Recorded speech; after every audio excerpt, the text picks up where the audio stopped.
Professor Brain Brown's research shows that vulnerability fosters good emotional and mental health. It is a sign of courage. We become more resilient and brave when we embrace who we truly are and what we are feeling. The Vulnerable Scientist podcast is a space for scientists to tell their honest and authentic stories. I am your host, Sarah Nyakeri, who happens to be a scientist, informal science communicator, and I help scientists create personal websites. If you want to support this show, go to www.patreon.com/thevulnerable-scientist. You can also follow this podcast on all social media platforms at TV Scientist Pod. Hi everyone, welcome to the Wambui Scientist podcast. This is your host Sarah Nyakeri, and today I have Wambui with me. Is your second name Mbichi? It's pronounced Mbichi. Mbichi. Oh, sorry. Mbichi. Mbichi. Yeah. Welcome to the podcast. Thank you.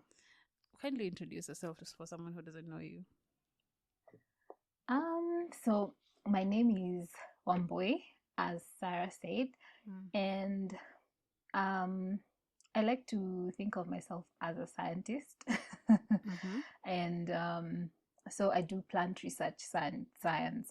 My research is more focused towards plants and the genetics and just everything around plants.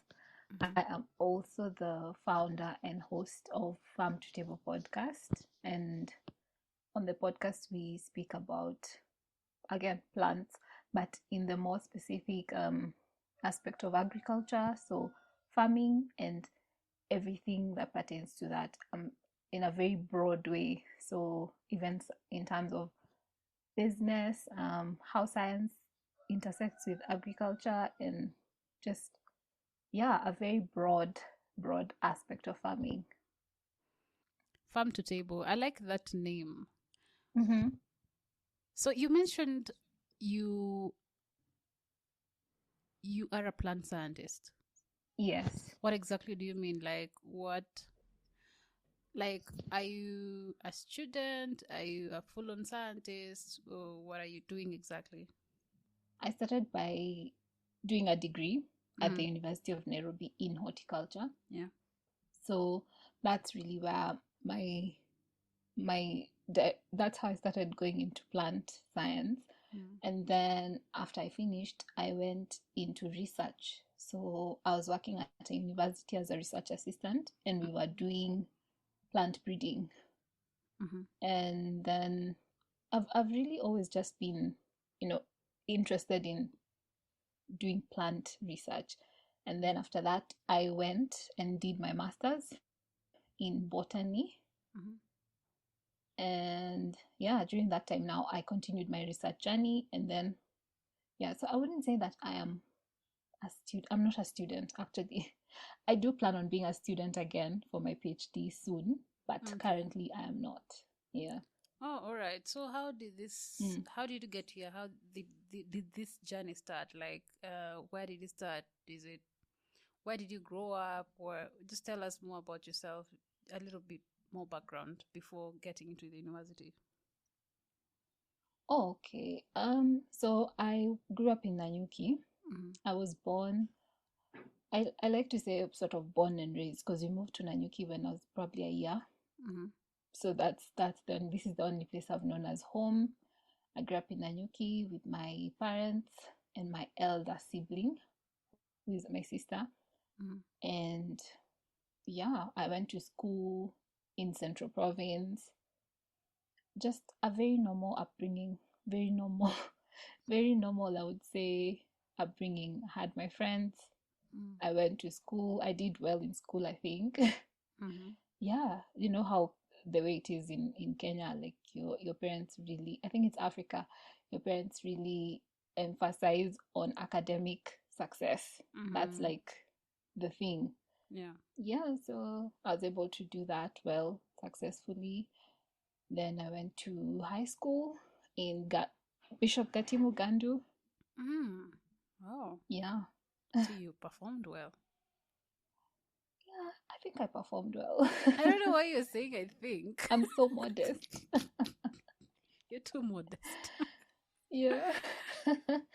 I performed well, and then I went to uni now in Nairobi University, Mm. University of Nairobi. Yeah. Did you apply for horticulture?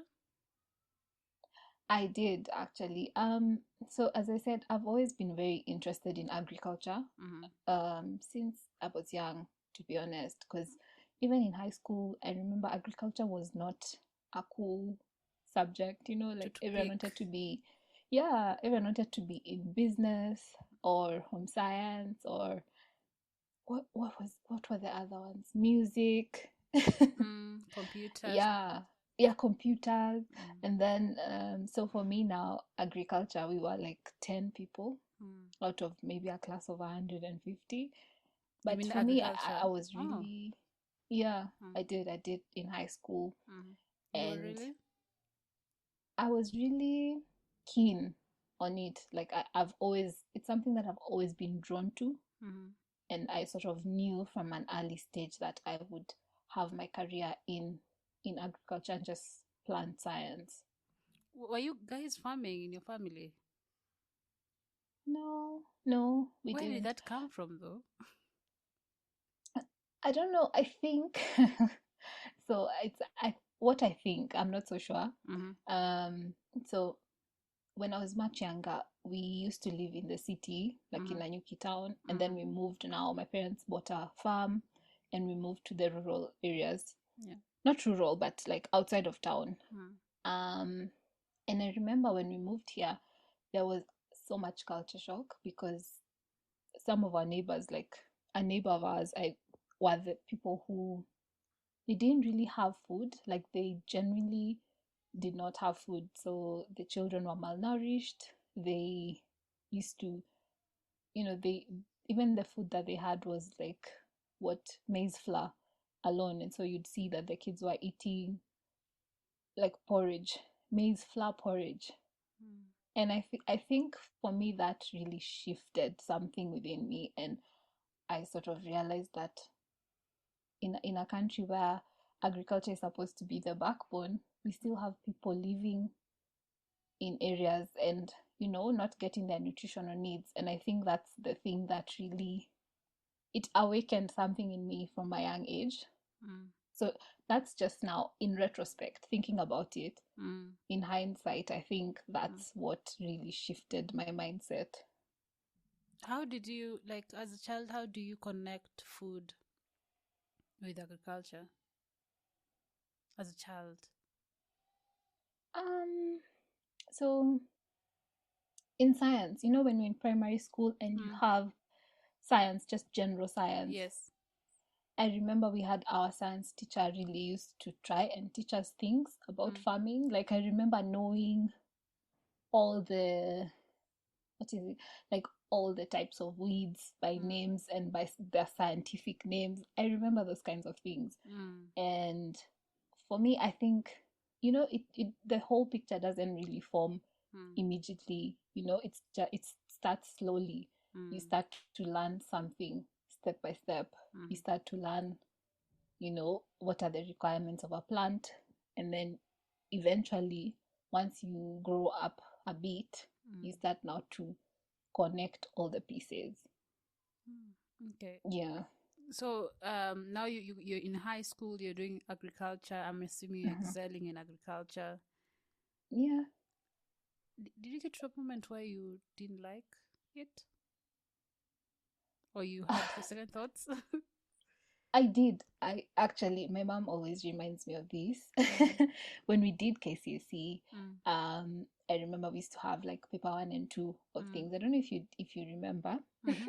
Yeah. So I remember we did the first paper, and the first paper was, for me, it was easy, Mm. but everyone else in our class, the rest of the nine people, were Mm. like, no, that was a difficult exam, blah blah blah. Mm. And for me, I remember thinking, wow, maybe I got it wrong. Why did I find it easy?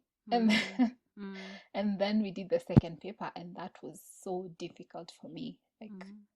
and it was the opposite because everyone else was like, oh, that was That so was much easy. better. Mm. Thank God. Yeah. And I remember telling my mom, I really don't think I'm going to pass this agriculture in general.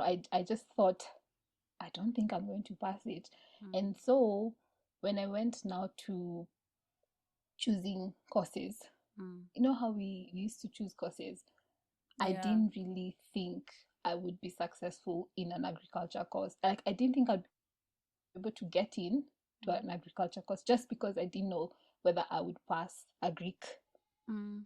And then when the results came, I'd actually done really well. And that sort of it reminded me of what I really wanted to do.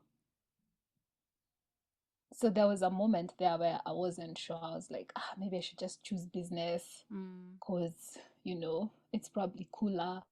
It's probably easier for me. Yeah, but, I came back to my, where I was supposed to be, I think. What did you choose? What are the choices you made? All of them? In uni, Horticulture? Yeah. in uni, I chose, what did I choose? I chose business. I remember choosing BCom, Uh-huh. and then I had now horticulture. Mm. I don't remember the other one, but I remember then I chose as like the final one. I Mm. remember choosing interior design. Mm. Yeah, so I just like a wide array of Yeah. everything. Yeah. But And I you. remember choosing interior design because I'm also very artsy. I like art. So I Mm. thought, you know what, even if they pick me for interior design, I think I'll excel at this because I do Mm. like art and I do like, yeah. Why do you keep on choosing business as an alternative in your I did thoughts? I didn't really choose business. I chose business Mm. just because why did I business wasn't it wasn't even like my top choice or anything, Mm. but I chose it because I think at that time there was a craze for BCom. Everyone was doing Mm. BCom. Yeah, Oh, so okay. I think I also just chose it as a Just going with the crowd going. thing. Yeah. Yeah. Okay. All Yeah. right. So why didn't you choose agriculture? I I'm a, did. I did. oh. So Yeah, because had you remember we had four choices. We used to yeah, make yeah. four choices. Oh, yeah. Yeah, So so you agriculture is definitely among them, and the then business. horticulture, Yeah, business, then horticulture, interior business, design. and interior design, and Oh. another one that I don't remember. Okay. Yeah. Okay, so what was it like being in university and pursuing a career in horticulture? Oh, uni was fun. I really enjoyed university, honestly. So Mm, probably some of the best days because you come from high school, mm, everything is so structured, mm, everything is so strict, and then yeah. you go to uni and there's so much breathing space. Mm, Yeah, so there's so much room for you to actually just discover who you are, mm, make friends, have a good time. Yeah, and for the course itself, I found it easy. mm, Honestly, I didn't struggle at all mm-hmm. because I remember we did, yeah, the courses came pretty easily to me. Remember, I had the background Yeah, because since primary school, I remember knowing some things. Also, through high school, I did a Greek, so I had the background. and the So I passion. didn't find the course easy. Yeah, and the passion. Oh, okay. Yeah. Did you know what you wanted to do now? Like, what are you going to do with this horticulture degree? Like, while we were still in the university, did you know where you're Um, headed? so initially I didn't know, Mm-hmm. but I've always been very unconventional. I think I'm very Mm, much a person that likes to live outside of the box. mm-hmm. I think that's my personality. Mm, So I remember, we used to have, Kitambo, we had like the course, the school year, we had the long holidays, like 4 months break between semesters, mm-hmm. or is it between years? Mm. I don't know if you know. Anyway, Yeah, so long I remember holiday. the first, yeah, long holiday. Mm, So I remember my first long holiday. When I came back home, I was so keen to now put into practice my new mm, degree. mm-hmm. So I found a job at a flower farm, Mm-hmm. and I remember working there. It was an okay experience, but Mm-hmm. I remember knowing that that's not what I wanted to do. And Why? again, that's like the conventional thing. Most people that study agriculture, they end up now Horticulture, going yeah. to work in Farms flower farms, and farms and things. managing. Yeah. Mm.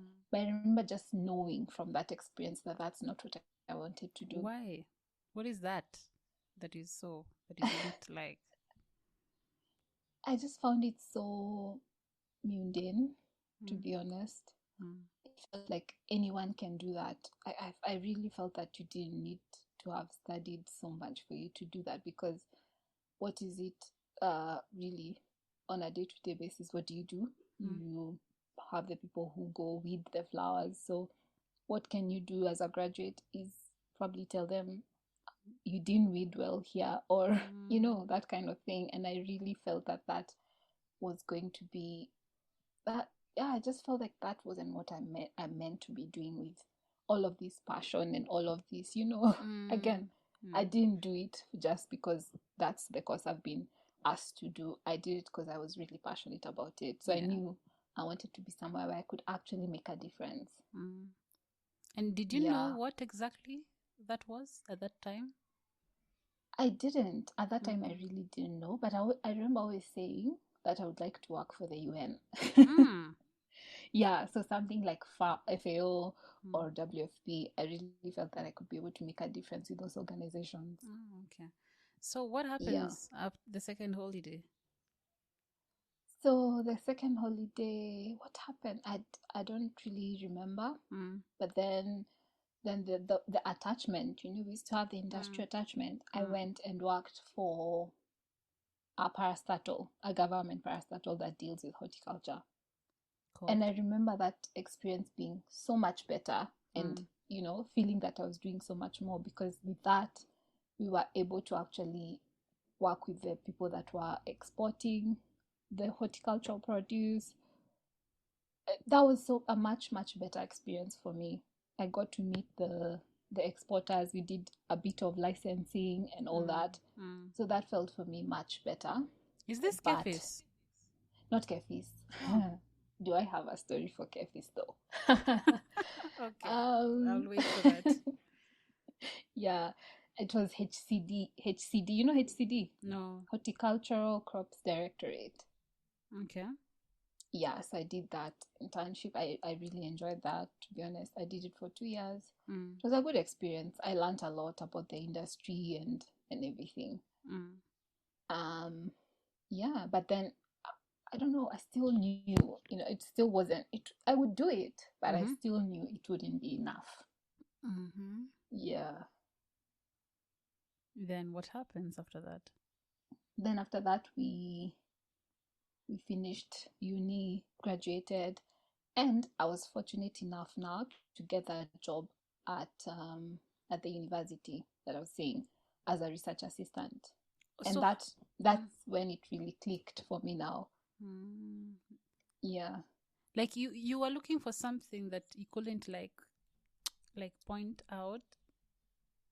You, It's the thing about um you just don't know until you find it. sometimes you have something, you have a picture in your mind, Mm, but some parts you can't see the whole three-dimensional picture. mm, Yeah, so sometimes now you see something and you experience something and you're like, yeah, that's it. That's what I was looking for. mm.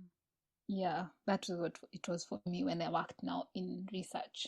So How long did that take for you to get that job not long. after graduation?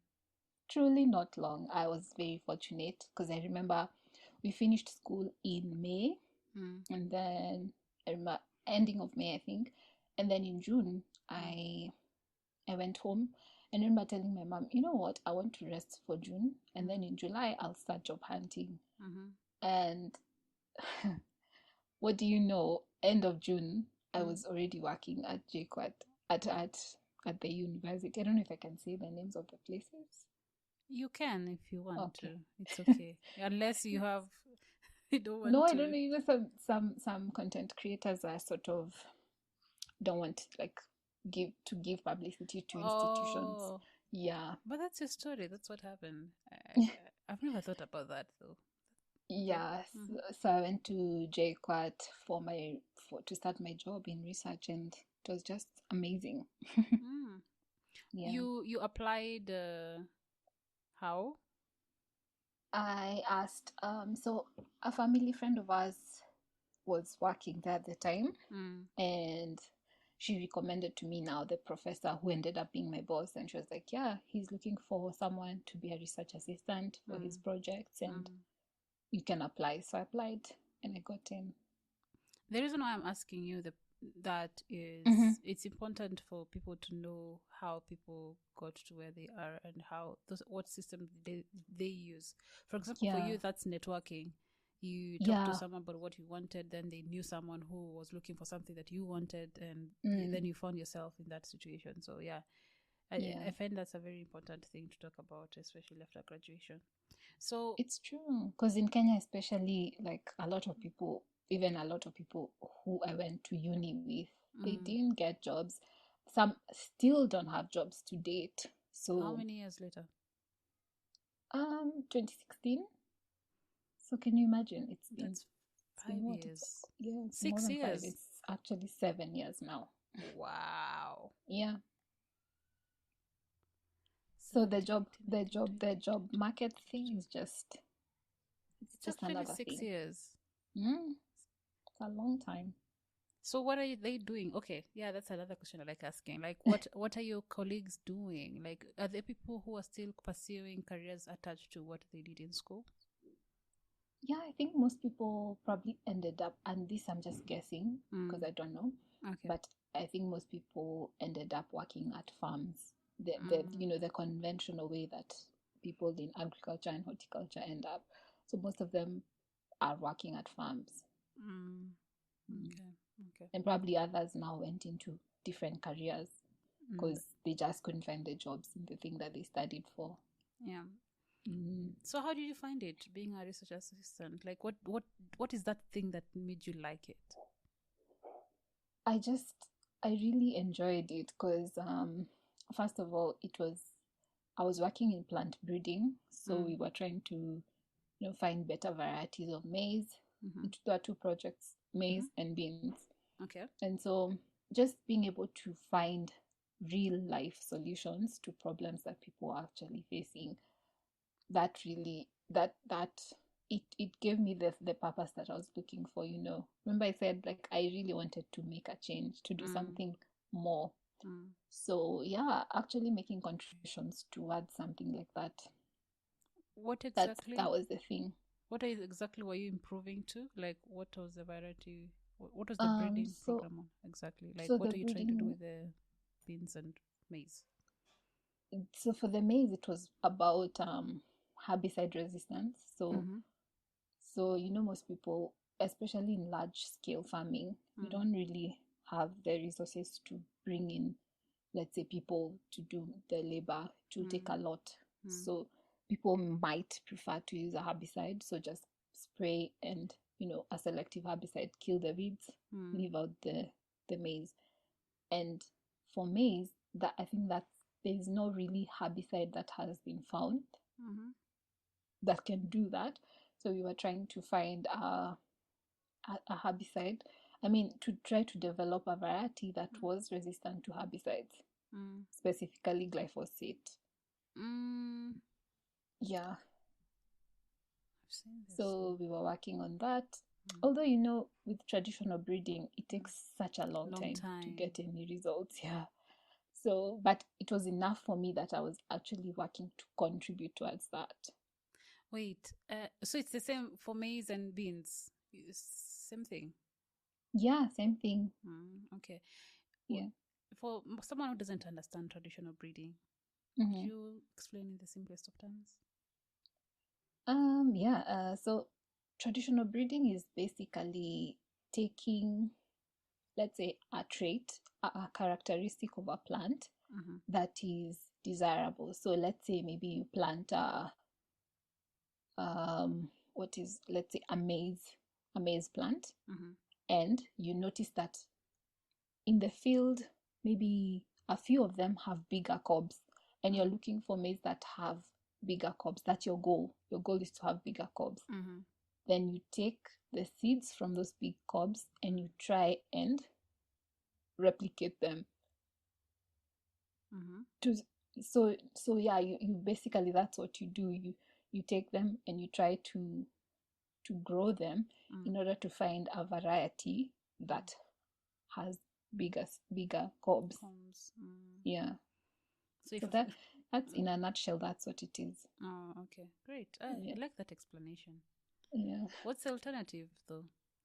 Because you said it The takes time. alternative now is with science, you can just select the genetic makeup, right? So you do sequencing, and then through biotechnology, like genetically modify the normal maize. You insert the gene that makes for bigger cobs, and then you now replicate it. Yeah. Oh, I love that. Yeah. You're great in communicating science. I like that. It's very Wow, relatable. thank Like you. it makes sense. That's high praise. That is such high praise. Okay. All Yeah. right. So, how long do you do that for? That work? So I worked there for about a year and something, probably a year and 2 months. And then I was fortunate enough, again, through my boss, professor, to find Can you say a his or her scholarship. name? No, I don't want to. Okay. I would rather not. Okay. So, Yeah, so through my professor, I was able to get a scholarship to go and study abroad, to do my master's. Yeah. Okay. And that's why I left. Otherwise, I probably would still be at that job. Okay. So, Yeah. what masters did you do? Then I went and I studied a master's in botany. Which university? It's called Chinese Academy of Sciences. It's in China, as you can be able to tell probably from the name. Yeah. What choose your research focused on? Now that's the funny bit, because the thing about getting a scholarship is you don't really have much choice in like your research topic. You just get put into a lab and you go with what they're doing. So I ended up doing my research in something that was not agriculture related. I ended up in more of like conservation work. So ecology and, biodiversity conservation. So we ended up studying a different plant, a plant that, to be honest, I didn't know about until I started studying it. So it's called Wilwicha. It's a desert plant. It grows in the Namibian desert. Yeah, so I ended up studying its epigenetics. Yeah. For what purpose? For diversity purpose, just to know Yeah, what for is... biodiversity conservation, because it's a very, it grows in the, what is the word? It's endemic to the Namibian desert. And it's a part of a different group of plants. So its taxonomy is quite interesting, because the plants within that taxonomy grow in such diverse like environments. Yeah, so that was sort of the focus of the study. We tried to relate the evolution, the evolutionary studies of how come these plants really diversified to be in such different areas, and yet they're classed similarly.